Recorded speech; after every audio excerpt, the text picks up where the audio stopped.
Hello everyone, my name is GamerZakh and welcome back to another dev diary for Ara History Untold. If this is your first time here, welcome. Be sure to subscribe and ring the notification bell to stay updated with the latest content for Ara as we approach launch this September. In today's episode, we'll be looking into Ara's government system and how it ties into a player's overall strategy. Walking us through the mechanics, we have Gabriela Leskur, narrative and experience lead at Oxide Games. Gabriela, welcome back to the show. How is everything going? Going great, Zach. We're getting closer and closer to release.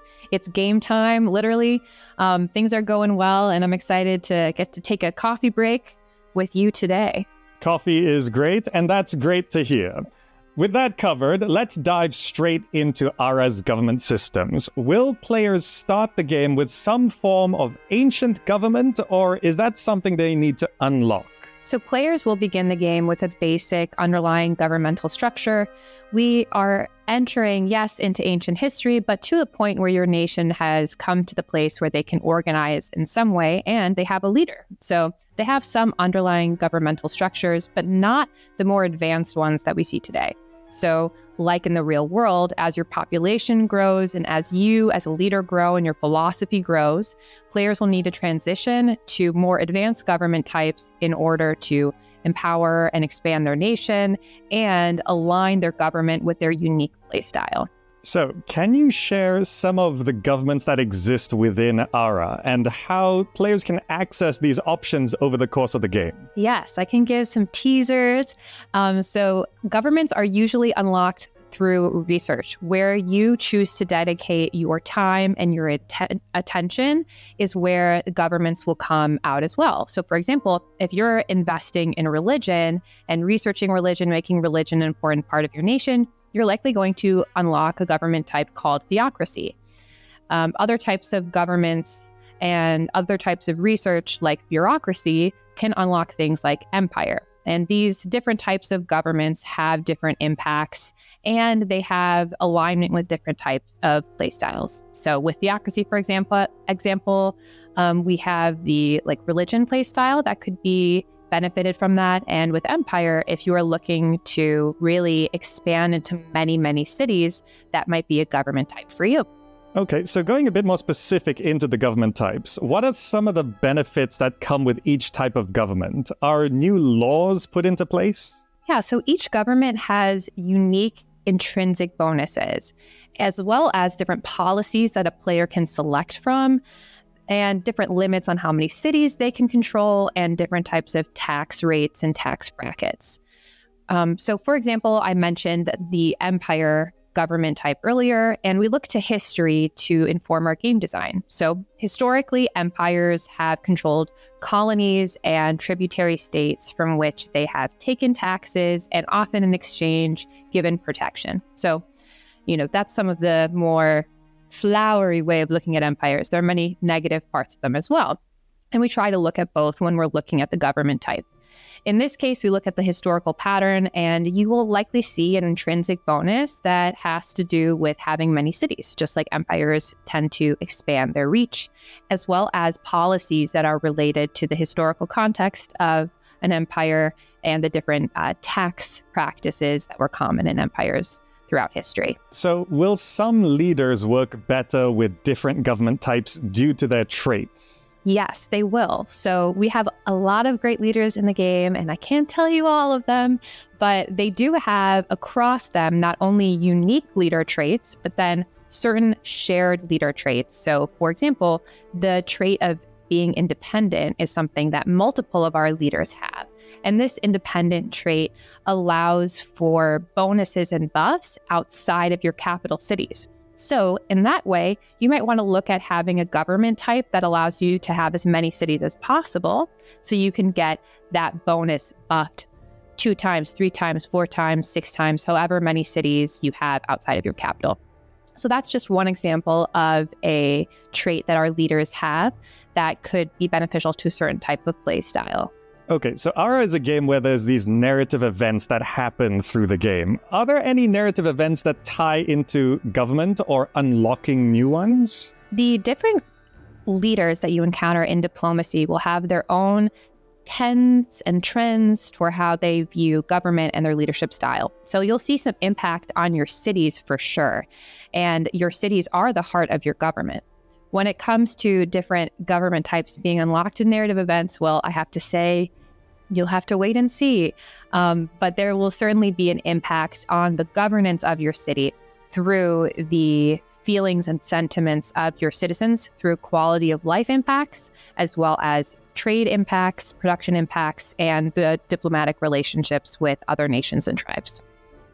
All right, I have to ask, does this game have taxes? I can confirm that both death and taxes are part of this game. You're welcome, or I'm sorry, depending on how you feel about those. All right, so what type of government improvements will players be able to construct? There are so many. I could read you the whole list, but that might be overwhelming, so I'll just give you like a little sprinkling. We have, our city hall, something that many cities and governments view as integral to their success and leadership. We have more fun things like public playgrounds and community gardens, town centers, and then the more practical things of a government like a water treatment plant or a post office, or even a palace. So those are different types of government improvements that you'll likely see. In addition to triumphs, many of our triumphs have to do with governmental structures, and they provide different bonuses.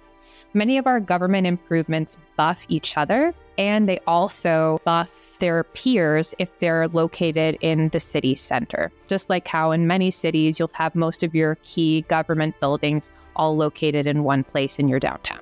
Zooming out to the bigger picture, how will governments play into the long-term strategy in terms of trade, warfare, and most importantly, gaining prestige?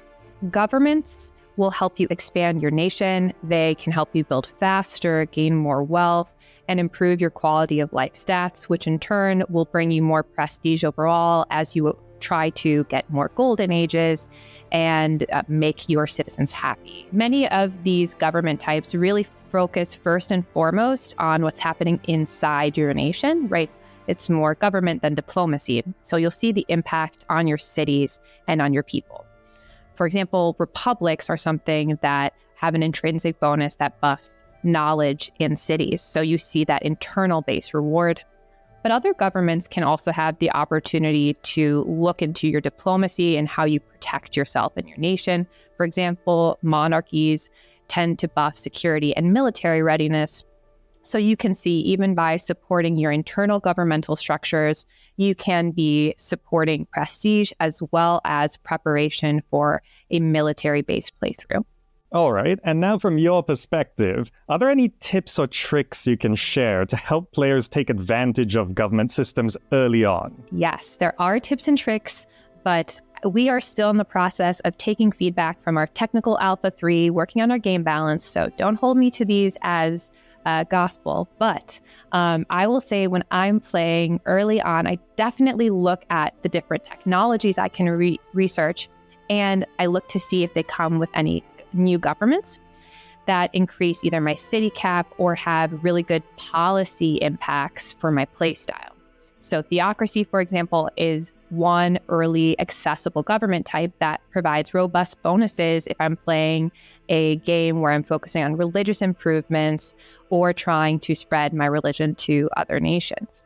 So those are some of my early tips.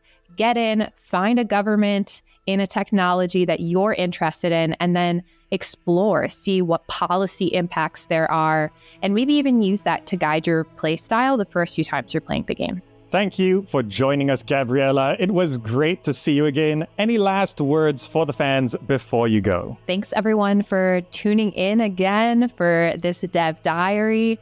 I am excited to see what governments you choose and how they influence your play style.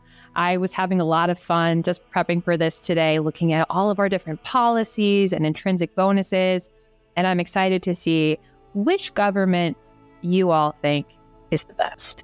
Thank you, everyone, for watching. Be sure to subscribe for future Dev Diary episodes. Follow us on the social platforms of your choice. Join the Insider program at arahistoryuntold.com. And don't forget to wishlist Ara History Untold before it releases on September 24th, 2024. Thanks again, and we'll see you next time.